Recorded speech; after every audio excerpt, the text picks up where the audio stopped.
We need to talk. A woman named Laura Aboli, and I hope I'm pronouncing that right, made a speech at a conference. It's the 2023 Better Way Conference. I had never heard of it, but I seen this circulating through TikTok, and it was very interesting.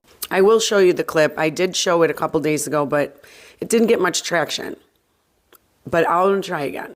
I think everybody needs to listen to what she says. I think she puts it in terms that are perfectly explained, breaks everything down for anybody that's confused, says it way better than I could ever describe it. And listen really closely, because this is where we're at. Make no mistake, the final goal is to eradicate humanity as we know it.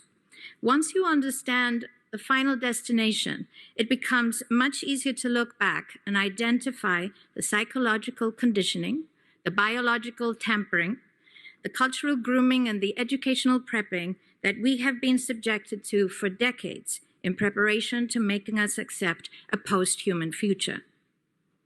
It takes a lot of physical and psychological abuse to get an intelligent species like ours to agree to its own extinction.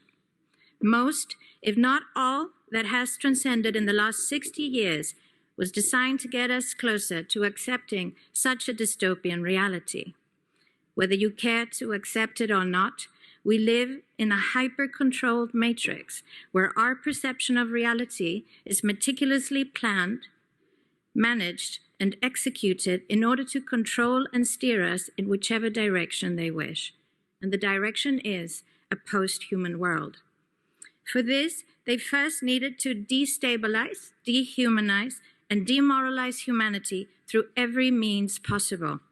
The destruction of the nuclear family, children being indoctrinated by the state, abortion, the eradication of God and spirituality from education, life in megacities and away from nature, toxic food, air, and water, social media, replacing real human connection and interaction, engineered financial crisis and taxation, endless wars and massive migration, stress, anxiety, depression, drugs and alcohol, constant fear-mongering, moral relativism as the new religion, and I could go on about how humanity has been influenced and forced to move away from all the things that give us strength, security, purpose, and meaning.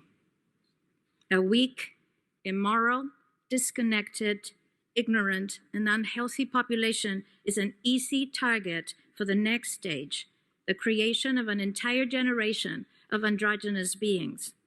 Masculinity is under attack psychologically, culturally, and biologically. Women are being replaced in sports, entertainment, and politics by men pretending to be women. And children are being indoctrinated at school to think that gender is a choice. The transgender movement is not a grassroots movement. It comes from the top. It has nothing to do with people's freedom of expression, sexuality, or civil rights. It's an psyop with a clear agenda to get us closer to transhumanism by making us question the most fundamental notion of human identity, our gender.